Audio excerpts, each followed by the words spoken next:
Todos já acharam? Então vamos ler. Zacarias, capítulo 3. Eu não tinha dito? Desculpa. Então me confundi. Nem por telepatia eu falei? Falei aqui, nem todos são capacitados desse dom telepático, né? Mas os que ouviram já. O Gabriel não é. Tá vendo? O Gabriel não é dotado do tom telepático. Então, acharam agora? Zacarias 3. Então vamos lá. Depois disto, ele me mostrou o sumo sacerdote Josué, diante do anjo do Senhor, e Satanás à sua direita para acusá-lo. O anjo do Senhor disse a Satanás: o Senhor o repreenda, Satanás. O Senhor que escolheu a Jerusalém o repreenda. Este não parece um tição tirado do fogo? Ora, Josué, vestido de roupas impuras, estava diante do anjo. E o anjo disse ao que estava diante dele: tirem as roupas impuras dele. Depois disse a Josué: veja, eu tirei de você o seu pecado e coloquei vestes nobres sobre você. Normalmente, quando eu prego, eu gosto de voltar no tempo para que a gente possa entender bem o que está sendo dito. Mas hoje eu vou fazer diferente. Hoje eu vou fazer com que essa imagem fique bem fixada na nossa mente e depois eu volto no tempo para a gente entender. Todos perceberam aqui que o que está acontecendo aqui é um tribunal, amém? Isso ficou claro, né? E aonde que está acontecendo isso? No céu. Olha que interessante. Então, você vai ver o réu. Se eu estiver falando errado, o doutor pode me corrigir, viu? O Ricardo é doutor aqui, pode me corrigir. Então você tem lá Josué, o sumo sacerdote, como réu, e ele está na frente do júri. Do lado direito dele está o promotor, e nesse caso é Satanás. E ele está ali para fazer acusações sérias sobre ele. Do outro lado está o anjo do Senhor, o advogado. Olha que interessante. E quando Satanás ele vai acusar o sumo sacerdote, o anjo do Senhor ele repreende a Satanás. Ele diz que o Senhor te repreenda.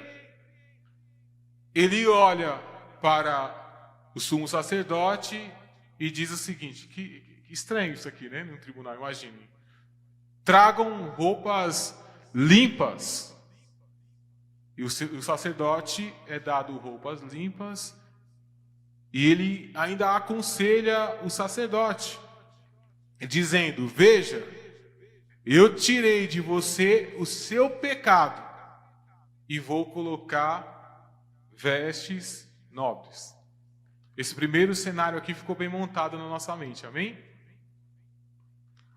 Graças a Deus nós temos uma igreja inteligente. Eu não estou falando isso, eu falo isso de verdade mesmo. Nós estamos no meio de pessoas inteligentes. Não é difícil pregar para a nossa igreja, porque eu sei que vocês são capazes, sei que vocês têm sede da palavra. Agora há pouco o Zé disse aqui o número exorbitante de pregadores que tem na nossa igreja. Uma vez orando ao Senhor sobre a nossa igreja, eu vou te falar algo do que Deus me disse no meu secreto. Deus um dia falou para mim assim: Joel, a igreja do Vila Galvão não é uma igreja de ovelhas, é uma igreja de leões. Você não entendeu, né? Deus nos deu aqui uma igreja de leões. E se você acha que eu estou falando, eu estou até saindo fora do texto, mas Deus sabe todas as coisas. Você sabe quem era um pastor na Bíblia que tinha um rebanho de leões? Davi. Está lá escrito que a tropa pessoal de Davi, aqueles a quem ele confiava, eles tinham o rosto como leões. Já percebeu como a nossa igreja, como foi dito pelo Zé, é um celeiro? Eu sou ministro de louvor dessa igreja e o problema comum de um ministro de louvor é a escala. É ter pessoas para tocar todos os cultos. O meu problema é escalar as pessoas de forma para ser justo, não escalar de mais nem menos. Porque nós temos muitos músicos e cada vez chegando mais. E aí uma pergunta eu faço, né, fora da palavra, e depois a gente volta para ela. Por que Deus está nos dando tanto? Já parou para pensar? Quanto mais é dado, mais é... Esse versículo vocês conhecem. Quanto mais é dado, mais é cobrado. Então eu deixo aqui essa pergunta, né, esse aspas aqui com essa pergunta, e você ore a Deus. Então, o primeiro quadro está montado. Aí vamos entender o que está acontecendo. Eu sei que a grande maioria deve não conhecer, porque quando se fala de história bíblica é complicado mesmo. Mas Zacarias, ele é o profeta que nasceu, que está ali junto ao profeta Ageu, junto a Neemias e junto a Esdras. Eles são quase que contemporâneos, estão vivendo a mesma história. E para fazer você lembrar um pouco da história de Neemias e Esdras, Neemias é o copeiro do rei, que foi responsável para levantar os muros. Então, o que nós estamos vendo aqui nessa história é o regresso de um povo que estava no exílio. Se você também for parar para analisar, o povo foi para o exílio porque eles estavam obedecendo a Deus, é isso? O que eles fizeram? Eles desobedeceram a Deus. E se você quiser detalhar melhor qual foi a falha deles era os sábados. Eles pararam de cultuar nos sábados e nas festas. E por causa disso eles foram subjugados, ou seja, viraram escravos. Deus levanta um profeta chamado Jeremias, que vai falar o que vai acontecer. Eu estou correndo, tá bom? Que vai acontecer e vai profetizar que em 70 anos eles vão voltar. Observa que na época de Neemias, todos os outros profetas profetizavam o contrário. Eles falavam para o rei que eles estavam bem, que a nação estava indo bem, que tudo estava muito bom, que iria continuar vencendo. Jeremias fala, não está bem, a nação está em pecado e vamos ser subjugados. Mas depois de 70 anos, voltaremos. O rei prende o profeta e aí eles são invadidos. Todos são mortos, mas o profeta fica vivo. Nesse período é o mesmo período de Daniel. Daniel vai ser levado cativo para a Babilônia. Né? Vocês estão acompanhando. E ele vai na fase da adolescência. Então, todo esse enredo aqui, quando Daniel chega lá, nos reinados do rei de Nabucodonosor, ele vai viver uma vida, primeiro ruim, mas Deus vai levantando ele. Vai levantando, e Daniel se torna o homem mais sábio daquele local. Até mesmo do mundo daquela época. Ao ponto de não ter mais professor para ensinar Daniel. Os anjos que ensinavam Daniel. Daniel vai pedir a revelação de uma profecia bíblica. E aí um anjo vem ensinar para Daniel. Esse anjo é barrado no céu e depois ele é liberto no céu. Eu não vou entrar aqui, senão só isso aqui já dá muito pano para manga. E qual que era o que Daniel queria saber? Sobre a revelação da volta. Olha que interessante, a volta do povo do exílio. Passa-se 70 anos, Deus cumpre a promessa? Sim, Deus sempre vai cumprir as suas promessas. Mas não pense você que foi fácil. O povo começa a regressar. Você vai lembrar que Neemias construía os muros com uma pá de pedreiro numa mão e a espada na outra. Porque ele não podia deixar de vigiar, senão ele seria morto. Depois de algum tempo, para você ter ideia, já com o decreto na mão e tudo funcionando aliás, né, antes do terceiro decreto, que é do Neemias, surge o primeiro decreto, que é o de Ciro. Esse decreto ele cai por causa de Dário I, e aí Deus vai e faz o segundo decreto, que é exatamente o ponto que nós chegamos, de Zacarias. Então você vai ter que tipo de povo? Você vai ter um povo que viveu 70 anos sobre uma outra cultura, que viveu 70 anos sobre o domínio de um outro rei, que agora está voltando para sua terra natal, e muitos daqueles que estão voltando nem ali tinham nascido.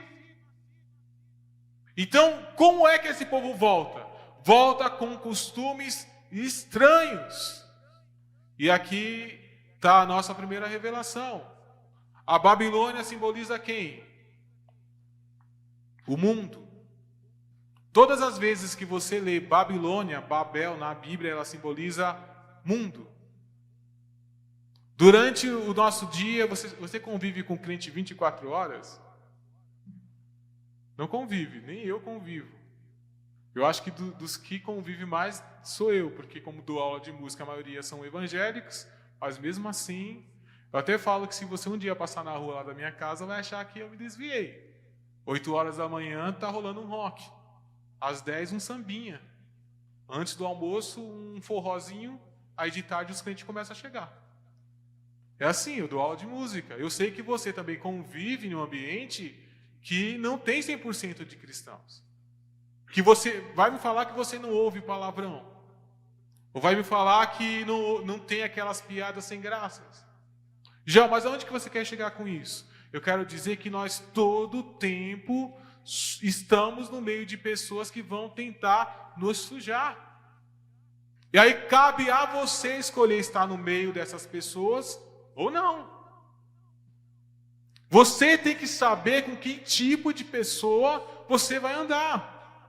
Porque eu tenho certeza que vai ter pessoas boas. Olha, entenda, eu não estou falando que todos os cristãos são bons e todos os não cristãos são ruins. Existem cristãos que são horríveis, ou não? Mas falar que todos são também é mentira. É porque às vezes a gente pega um exemplo ruim para falar mal de todos, né? Principalmente quando a gente está chateado com a igreja. Eu me desviei porque eu não gostava daquele irmão. Logo, todos os irmãos são horríveis. Não. Então, o primeiro ponto dessa palavra é: você precisa entender com que tipo de pessoa você anda. Joel, mas no meio que eu estou só tem tranqueira. Talvez você também seja uma tranqueira. Sinto lhe informar, mas talvez você também seja. Talvez as piadas sem graça você ri porque você já está envolvido nisso. Lembra quando você não era crente que ia fazer uma piada, olhava, tinha um irmão e falava: não faz isso agora não, ele está ali? Porque você tinha vergonha? Se ninguém tem vergonha da onde você está, é porque talvez o testemunho que você dá é pior do que a pessoa que não é. Talvez o cristão que não presta possa ser você. Já parou para pensar nisso?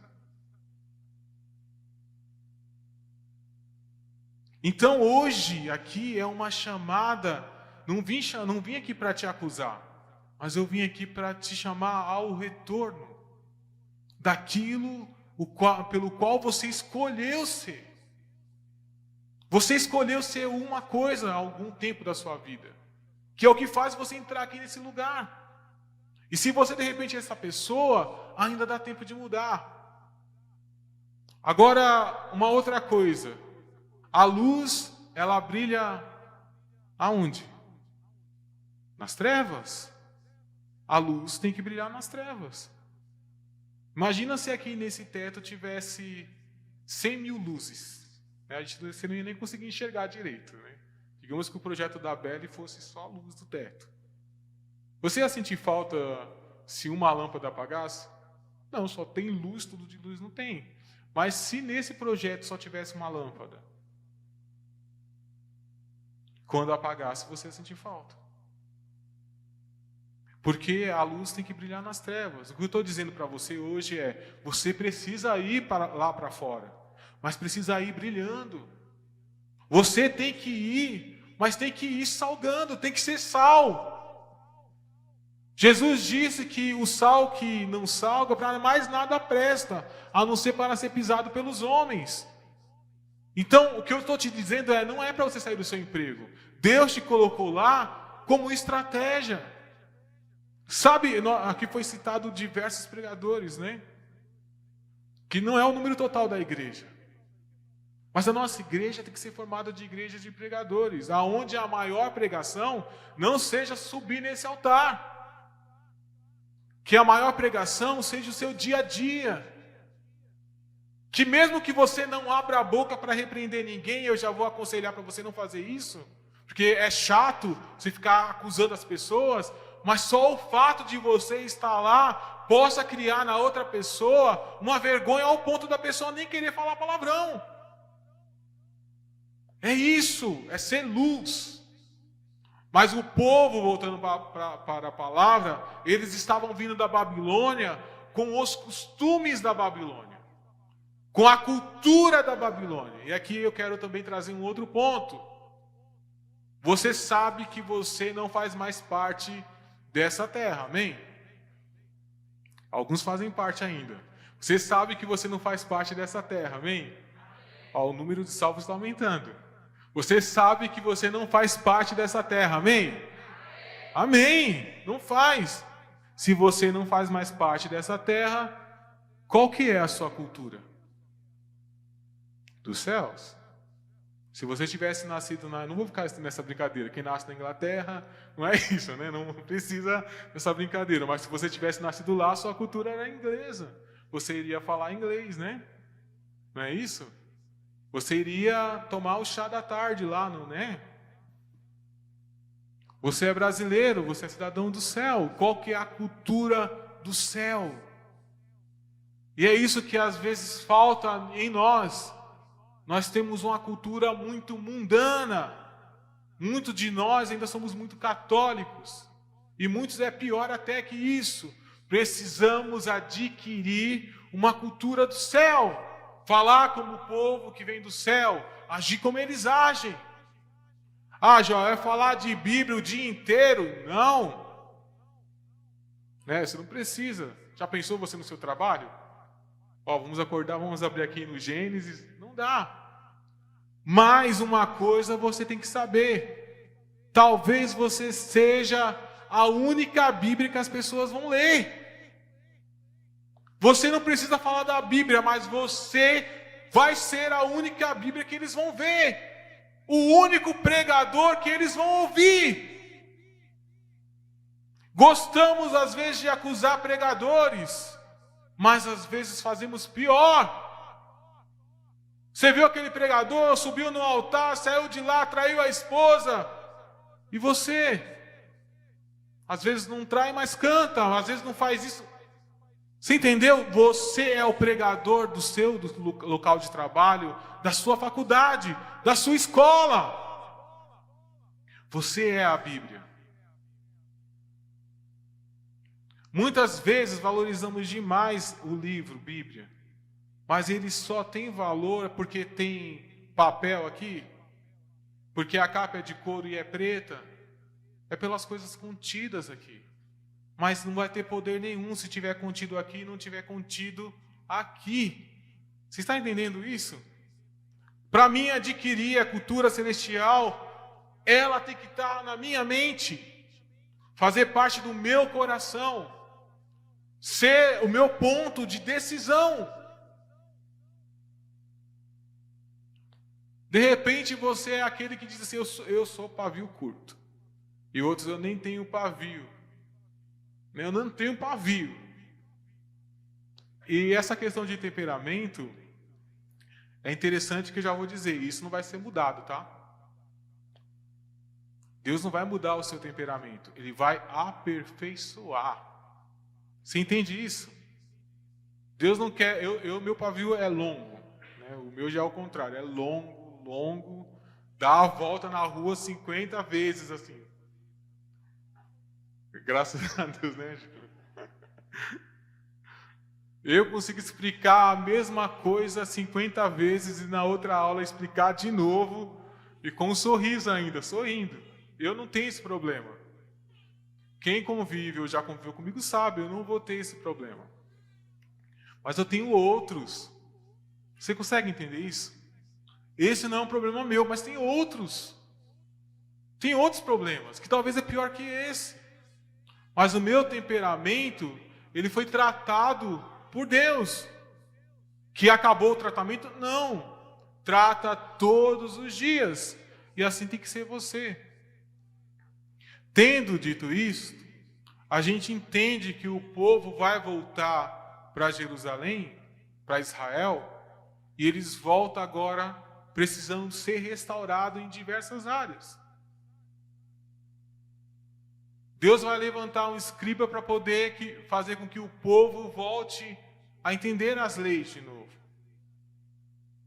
Deus vai levantar um profeta, que é Zacarias, para que o povo volte a ouvir a voz de Deus. E Deus vai levantar também um rei, que é Zorobabel, para que pudesse liderar as pessoas. E vai levantar um sacerdote para poder ir diante de Deus pelas pessoas. Quem é o sacerdote? Josué. Josué é o sacerdote que veio sobre outra cultura. E se você eu sei que você entende o Antigo Testamento, você vai lembrar que o sumo sacerdote, que é o Josué, ele tinha que se apresentar diante de Deus completamente puro. Sim ou não? Se ele não chegasse diante de Deus puro, o que acontecia com ele? Ia ser fulminado. Então, uma vez no ano, aproximadamente entre o mês de setembro e outubro, esse homem ia ser vestido de vestes sacerdotais. Nessas vestes, são várias vestes, eu não vou detalhar nenhuma delas, mas nelas havia sininhos e frutos de romã ali. Para poder fazer o sino, ele simboliza a alegria. E a romã simboliza a vida. E para que isso? Porque eles tinham que entrar lá com alegria e com vida. Ia fazer barulho aquilo ali, enquanto ele estava se mexendo dentro do Santíssimo Lugar. Então, às vezes a gente ouve a pregação que diz que quando ouvia o barulho puxava, mas na verdade é o contrário. Enquanto ouvia-se o barulho dos sinos, você sabia que ele estava vivo, ele está se mexendo. Quando o barulho parasse, alguma coisa aconteceu. E o que o sumo sacerdote ia ver? Ele ia entrar num lugar que era completamente fechado, o Santíssimo Lugar. Esse lugar era fechado de uma maneira tão grandiosa que nenhuma luz externa iria entrar lá dentro. Existia um candelabro que ficava do lado de fora, então entenda isso. Imagina que aqui é o santo lugar, e aqui é o Santíssimo Lugar, e aqui é o santo. Lembra que a gente estendeu uma cortina? Imagina que aquela cortina está aqui. Aqui dentro é tão fechado que quem está aqui não consegue ver. Existia uma lâmpada aqui, um cartiçal aqui fora. Mas e lá dentro? Que luz que iluminava lá dentro? Os tecidos eram tão grossos que nenhuma luz externa passava. Como é que o sacerdote entrava? Ele entrava tropeçando nas coisas? Então que luz que iluminava lá dentro? A luz do próprio Deus. O próprio Deus se materializava ali. Então imagina, o próprio Deus se materializando naquele lugar. Se o sumo sacerdote estivesse em pecado, ele ia ser fulminado. Então ele tinha que ter certeza de quem ele era e do que ele estava fazendo. E aí eu já quero falar sobre outra coisa. O altar é um lugar de santidade como toda a igreja. Mas o lugar santo é você precisa entender isso. Mas estar aqui à frente exige uma responsabilidade. Muitos vão subir aqui e vão morrer, porque não estão bem para subir. Não estão aptos a ministrar. E morrerão. Mas em compensação, aqueles que subirem aptos terão vida. Por isso que a vida de alguns não vão andar. Deus está aqui agora? Está. Deus está aqui agora. Então, o que acontece? Josué, ele está sujo. Logo, ele não pode entrar no santo lugar. Logo, ele não pode fazer expiação pelos pecados. Olha o problema. Se ele não faz expiação pelos pecados, a nação não pode ser santificada. Se a nação não é santificada, não pode ter crescimento. Olha o tamanho do problema. E é por isso que você precisa entender que quando você santifica a sua vida, você está trabalhando todas as áreas dela. A gente acha que o convívio de igreja é só trabalhar um lado da vida. Não é. É toda a sua vida. Quantos sacerdotes tem aqui na igreja?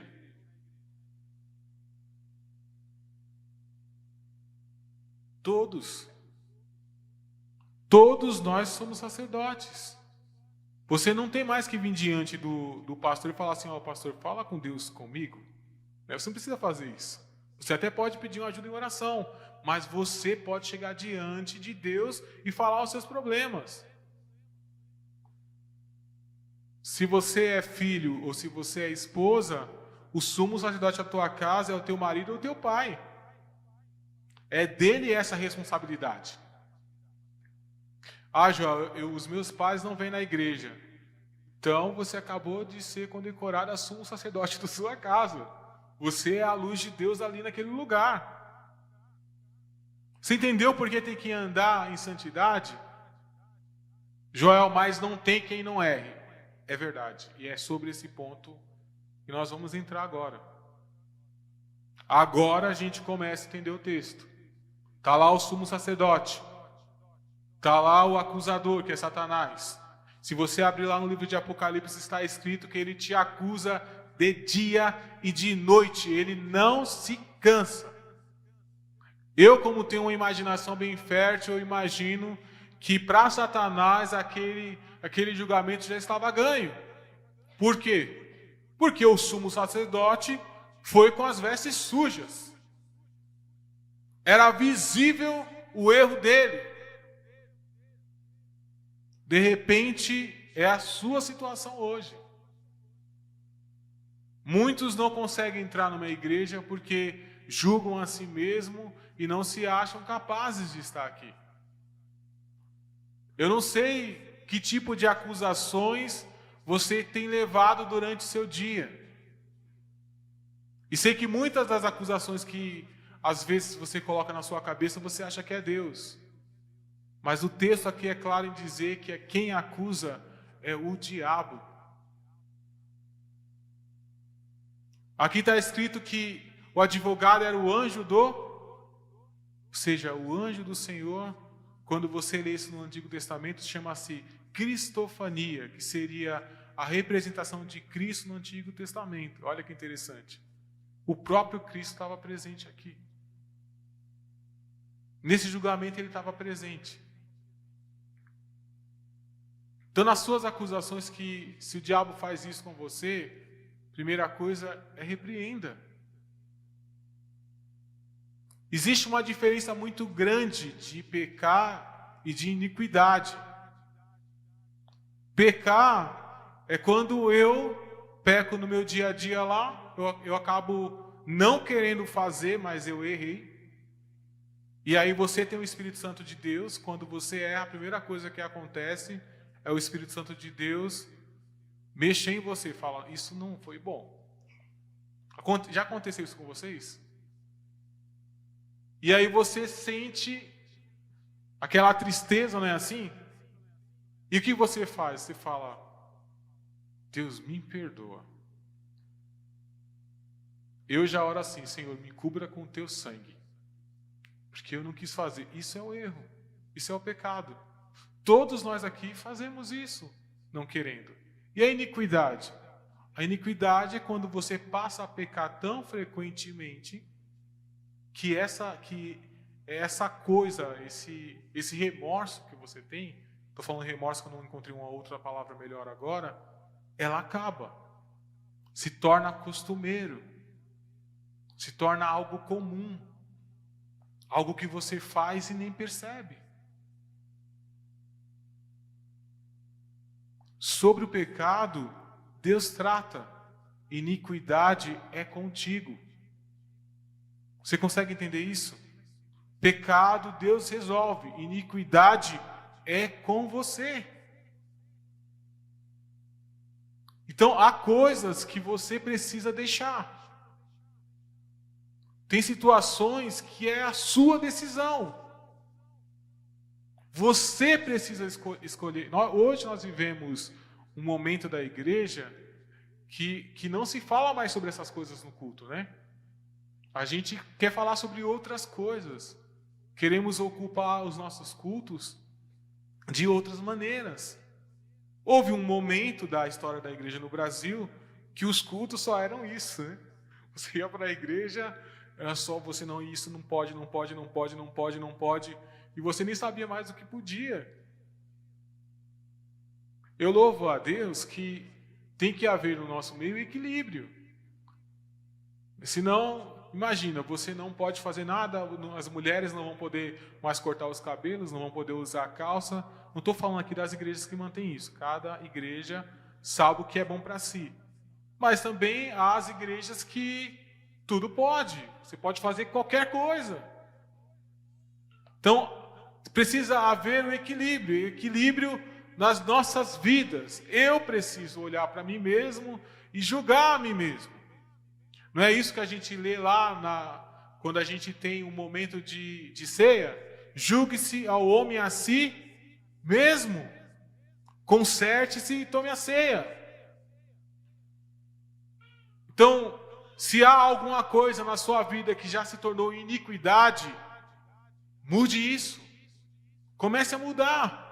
Comece a transformar. O Espírito de Deus que está em você, Ele está trabalhando para isso. Ah, não, eu não consigo parar de falar palavrão. Consegue sim. Consegue. Ah, eu estou dando exemplos esporádicos porque eu não tenho outros, mas pense aí na coisa que já se transformou em iniquidade. O homem que não consegue andar sem olhar uma mulher com cobiça. Você consegue sim. Você consegue. Você consegue andar sem olhar para trás. Consegue. Isso não vai deixar você menos homem, não. Então consegue.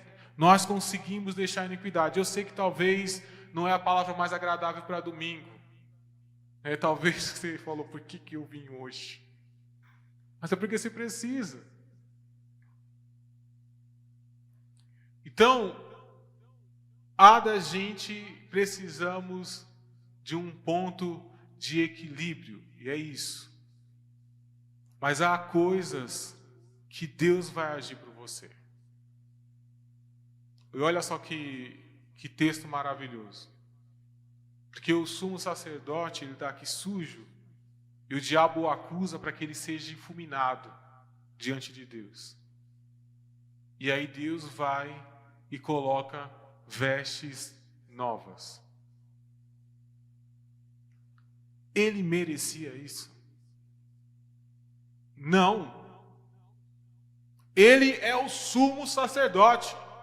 Se tem alguém que deveria estar na brecha, como diz os nossos irmãos pentecostais, era ele. Ele não merecia isso. Mas Cristo ali vai e troca as vestes dele. Olha só que interessante. O nome do sumo sacerdote é Josué. Não é o mesmo Josué das muralhas, amém?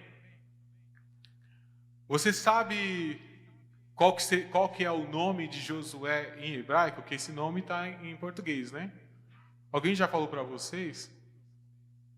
Josué em hebraico é Yeshua. Você sabe como que é o nome de Jesus em hebraico? Yeshua. Mas por que eu chamo Jesus de Jesus e não de Josué? Porque se chama ele em grego, Jesus. Se fosse em português, seria Josué. O nome Josué quer dizer salvação. E o que o texto está dizendo aqui? que diante de Deus, quando você se apresenta, não é no seu nome, é no nome de Jesus. Porque quem é você na fila do pão? Quem sou eu aqui no altar para falar de santidade? Diante de Deus, quando me apresento, é sobre o nome de Jesus. E é por isso que eu posso estar apto a adentrar regiões celestiais.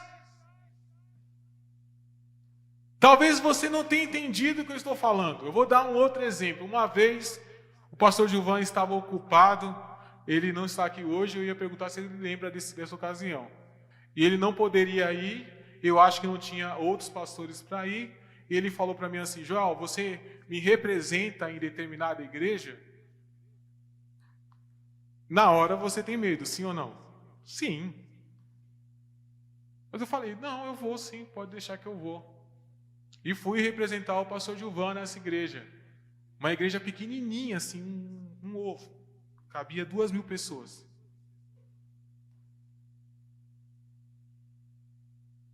Cheguei lá e falei: quem é você? Eu estou representando o pastor Gilvan. O pastor Gilvan, um vereador. Naquele momento eu virei vereador. Vai lá ali, aqui o representante do Gilvan. Tenho certeza absoluta que se eu tivesse entrado naquela igreja com o meu nome, estaria sentado no último banco. Como fui representando o pastor Gilvan, o vereador, fui colocado em um lugar de destaque. E morrendo de medo de alguém me passar a palavra. O que eu vou falar? O pastor Gilvan não falou para me falar nada, só falou para mim vir representar. Fui lá, representei, fui bem tratado. Por causa do quê? Pode falar. Que eu estava representando o pastor Gilvan.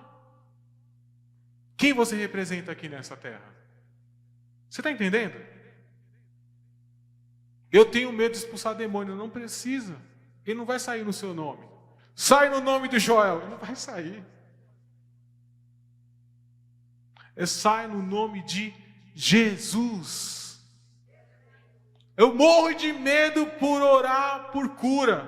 Por quê? Porque será que a pessoa vai ser curada? Não é no teu nome. É no nome de Jesus. Você, assim como eu, não pode fazer nada. Nada. Hoje vocês estão aqui me escutando porque eu tenho algo de bom para ensinar para vocês. Eu não sou coach, né? Vamos lá ouvir a palestra do Joel. Não. Você não estaria aqui. Está aqui porque você quer ouvir sobre Jesus. Estou aqui nesse altar em nome dele. Você consegue entender isso? Eu imagino que a minha responsabilidade aqui é muito grande. Eu oro, vocês ouviram, eu falo: Senhor, que não seja eu, porque eu entendo a minha incapacidade, mas que seja a Ti me usando, para que as pessoas que estejam me ouvindo não possam me ouvir, mas Te ouçam através da minha voz, que possam ir para casa e que possam ser ministradas. Se eu fosse escolher uma palavra para falar para você, seria uma palavra de afago, algo que iria massagear o seu ego, porque eu quero ter amigos. Você acha que eu iria vir aqui para falar do seu pecado? Jamais. Mas estou aqui em nome de Jesus. É maravilhoso isso. Porque quando o diabo vai te acusar, é Jesus que ele está ali apontando. Joel, o que você disse agora não tem nada a ver. Tem.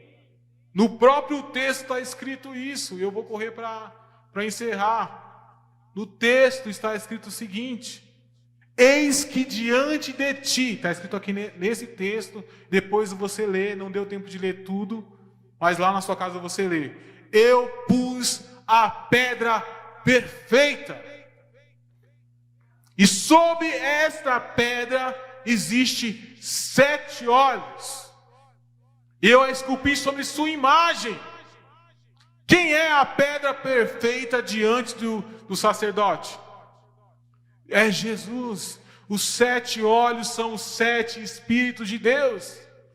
Jesus mesmo, ao ler o texto de Isaías, que fala que sobre ele estaria os 7 Espíritos de Deus, ele falou: hoje se cumpriu essa profecia. Diante dele não estava a imagem mais do sumo sacerdote. Jó explica isso melhor. Quando o diabo vai te acusar sobre os seus erros, é Jesus que vai na tua frente. Jesus fala, me acusa. Jó, qual que é o nome disso? O nome disso aqui é graça, favor não merecido.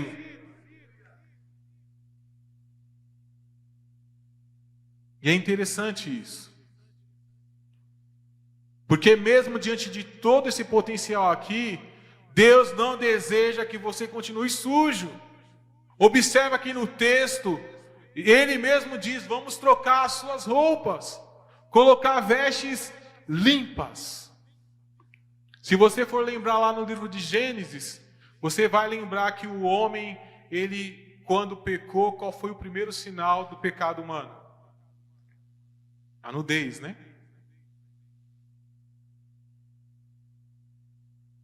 Você já parou para pensar sobre isso? Todos aqui já pecaram? Acho que só poucas pessoas. Todos aqui já pecaram? Sim. E aí quando você peca, você fica pelado? Pequei, xinguei, estou dirigindo, xinguei a pessoa, fiquei nu. É isso que acontece com você? Talvez se acontecesse assim, você pecaria menos, né? Que imagina a vergonha, né?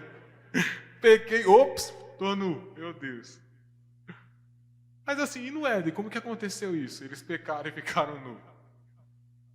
É porque eles não estavam vestidos com roupas assim. Essa roupa aqui é uma criação nossa. Lá eles estavam vestidos da glória de Deus. Olha só que coisa. A glória de Deus envolvia o homem de um jeito tão tremendo que o homem não precisava de luz. Ele iluminava todos os ambientes. A glória de Deus. Você acha que nessa noite você está vestido por essa glória? Se eu te disser que espiritualmente você está. Você lembra lá em Atos 2, quando o Espírito enche a casa e foi vista línguas de fogos repartidas? Tem gente que acha que é línguas estranhas, né? Língua é uma chama de fogo sobre. E essa chama ainda está sobre a sua cabeça.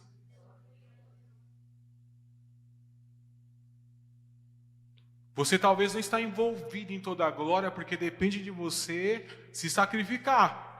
Fazer suas orações e seus jejuns para que essa glória aumente. Mas essa chama está sobre a sua cabeça. E você sabe que você é diferente. Quantas pessoas já disseram, tem paz aqui com você. Ou, nossa, você age diferente. Ou, é bom ouvir seus conselhos. E você pensa, mas eu que estou precisando de conselho, é porque sobre você há luz.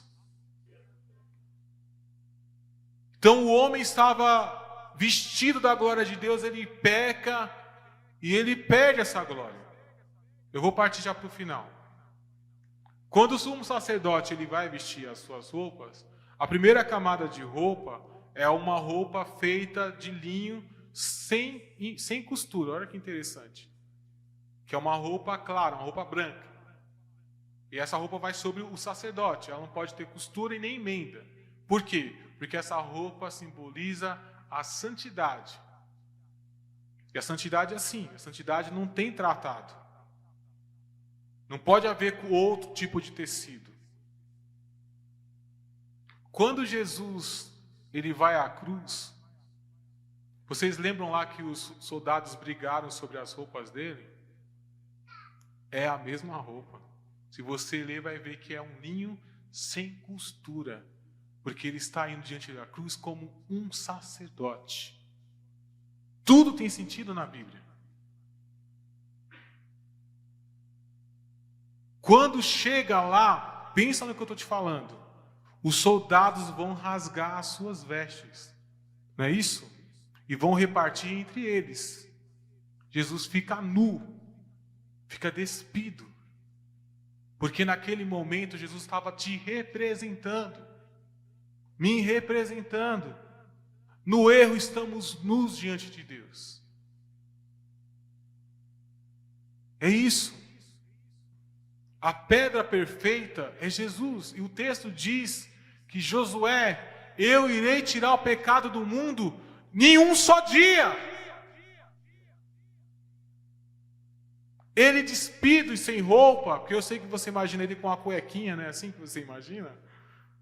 Não era, completamente despido. Ele vai à cruz, por mim e por você, se fazer vergonha por nós. Naquele momento é o homem que está sendo morto ali, é ele que tem que ser sacrificado. Para pagar o seu e o meu erro. Eu falei na semana passada, eu acho que foi isso, que na peça, uma parte da peça me chamou muita atenção. Eu até perguntei para o Lucas se eles fizeram isso de propósito e falaram que não fizeram. Eu quero relembrar aqui, se você estava, você viu falando, se não estava, vai ouvir. Que na primeira parte da peça, que mostra ali Adão, você se vê ali, não é verdade? Porque todos pecamos naquele momento ali. Ali é o símbolo do pecado de todos. Você às vezes reclama da Eva, mas o fruto nos é oferecido todos os dias. Basta você querer comer ou não. Mas vocês perceberam que na encenação, quando Jesus está entrando, perceberam quem era o soldado? Era o Adão. Era o Adão que era o soldado. E quando eu estava tocando ali, eu olhei aquilo, e olha que a gente fez os ensaios, eu não tinha pensado nisso. Porque há coisas que vêm por revelação. E eu fiquei pensando, será que foi de propósito? Porque nós fizemos isso mesmo. Ele foi pregado naquela cruz pela sua e a minha iniquidade. Você consegue entender isso? No momento que foi pregado aqui o Jesus, né, que foi o Ademir, quem é que estava batendo o martelo lá nele? Quem foi o grandão? É você, né? Queria acertar o braço dele e não podia. E eu estava ali e eu vi, simbolizando a gente batendo o prego ali. Éramos nós. Nós. Porque o castigo que era para nós, ele levou sobre ele. Hoje eu quero que você entenda o seguinte: nós merecemos a morte, mas Deus nos deu a vida. Olha que coisa. Você tem mais do que merece. E ele merecia a vida, e nós lhe demos a morte. Porque ele morreu a nossa morte, hoje precisamos viver a vida dele. E eu vou encerrar essa palavra aqui dizendo o seguinte: o que Deus espera de você? O que será que ele tem esperado de você agora? Eu não estou falando daqui a 10 anos, nem daqui a 1 ano. O que Deus espera de você amanhã? Tire da sua cabeça que todos foram chamados para subir no altar e pregar a palavra, mas todos foram chamados para pregar a palavra lá fora. O que Deus espera de você amanhã, segunda-feira, quando você levantar? Será que na pressa do seu dia você só vai lembrar dele às 10 horas da noite? Quando você sair do TikTok e falar, agora eu cansei? Ou será que a primeira parte do seu dia vai ser dada a ele? E na hora que você for almoçar, que você conseguir almoçar, matar a sua fome, será que ele vai ser lembrado? E quando um amigo teu precisar de um conselho, será que você vai saber dar esse conselho como se fosse Jesus? Será que você vai ter capacidade de entregar mais do que pedir? Será que você vai ter compaixão das pessoas que andarem pelas ruas? Existe uma música, eu não vou lembrar o nome até, tentei guardar, mas já me fugiu, não vou lembrar. Que foi um ateu que fez tentando desdenhar sobre Deus, e seria bom se eu lembrasse, mas não vou conseguir. E aí ele tenta na letra dele falar como os cristãos são hipócritas, porque como se a gente tivesse Deus no céu e todo o resto não importasse. E aí ele descreve o seguinte, que talvez Deus esteja batendo na porta do seu carro, pedindo para você uma esmola. Talvez Deus esteja nas ruas pedindo comida. Talvez Deus seja o seu vizinho. Talvez, só que na tentativa de denegrir Deus, ele glorifica. Porque Jesus fala o seguinte, que aquilo que você fizer a um dos meus pequeninos, farão a mim. Você está entendendo isso? Às vezes, ser crente aqui só dentro da igreja, tem sido dito isso muito aqui nos cultos. É fácil, mas nós precisamos de vocês lá fora, sendo o melhor que vocês possam ser. Na atendente do mercado, falando para ela a palavra que ela precisa para aquele dia. Talvez lá no hospital que você trabalha, atendendo aquela pessoa que chegou tão debilitada da melhor maneira que você consegue. Ou nós, professores, ensinando aquilo que Deus nos colocou e tirando pessoas do engano. Vocês que trabalham alimentando talvez as pessoas que não podem chegar até vocês. Você consegue entender o que eu estou falando? A grandiosidade do que eu estou falando? Entregando mais do que nós podemos. Porque Deus é glorificado nessas coisas. Talvez a maior adoração não seja subir aqui e tocar um instrumento de forma maravilhosa e cantar de forma esplêndida. Talvez a nossa maior adoração é sendo educado com o próximo e dando bom testemunho. Hoje eu fiquei pensando qual será o título da palavra. Ainda bem que o Gabriel não perguntou, porque até agora eu não tenho título. Mas se fosse ter, talvez seria a conduta de um cristão. Eu gostaria que você ficasse em pé, eu quero orar por você. E encerro dizendo o seguinte: Deus arrancou de nós os pecados, amém? Foi arrancado de nós todos os nossos pecados. Portanto, você pode chegar diante de Deus sem medo de ser fulminado. Por que eu estou falando isso para você agora? Porque eu pretendo que nós façamos isso agora. Você entendeu? Agora. E quando nós começarmos a orar aqui, eu não quero que eu ore sozinho e você me ouça. Eu quero que você ore também. E quero que você chegue diante do seu Pai. E quero que você fale para Ele as coisas que você precisa falar para Ele. Ele vai te ouvir e vai te atender. Você entende isso? Talvez você chegou aqui achando que não pode. Você pode. Feche seus olhos. Pai, mediante a tudo aquilo que foi falado, Senhor. A palavra que o Senhor plantou no meu coração, Senhor. E a palavra que o Senhor, meu Pai amado, nos ensinou nessa noite. Eu quero pedir a Ti, Pai, perante, Senhor, aos meus irmãos, Pai. Que o Senhor, meu Pai amado, possa, Senhor, nos ouvir, Senhor.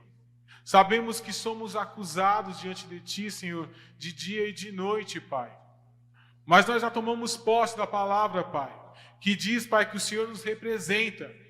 Que, meu Pai amado, quando nós estamos diante de Ti, Senhor, o Senhor não nos vê como somos, mas o Senhor vê Jesus em nós, Pai. Porque o Teu Espírito está sobre nós. Então eu peço a Ti agora, Pai, que se houver ainda no meio da Tua igreja, Pai, alguma acusação, alguma coisa que possa, meu Pai amado, fazer com que o Teu povo não se ache apto a chegar a Ti, eu repreendo agora no nome do Senhor Jesus, Pai. Que durante essa semana, Pai, e as outras semanas, nós vamos ser melhores do que somos agora, Senhor. E cada dia iremos buscar essa perfeição, Pai. atendendo as pessoas, meu Pai amado, dando-nos conselhos, pregando às vezes sem abrir a boca, Pai. Que a Tua palavra possa resplandecer em nós. Que no nome do Senhor Jesus, Pai, cada um aqui possa ser, Senhor, a Tua, meu Pai amado, a Tua imagem, Pai, nos diversos lugares aonde estamos, Pai. Que, meu Pai amado, a Sua glória possa ser manifestada, Senhor, não só no meio deste templo, Pai, mas no meio do nosso coração, Pai. Que os nossos corações possam ser inflamados pelo desejo de Ti, Pai. Que, meu Pai amado, no exercício de cada função, Pai, nós possamos abençoar, Pai, a sociedade, Pai. E que possamos mostrar, Pai, que o Senhor está vivo, Senhor. E que nós, Pai, somos representantes Teus. No nome do Senhor Jesus, que assim seja, no Teu santo e glorioso nome. Amém. Glória a Deus. Você possa aplaudir o Senhor. Amém.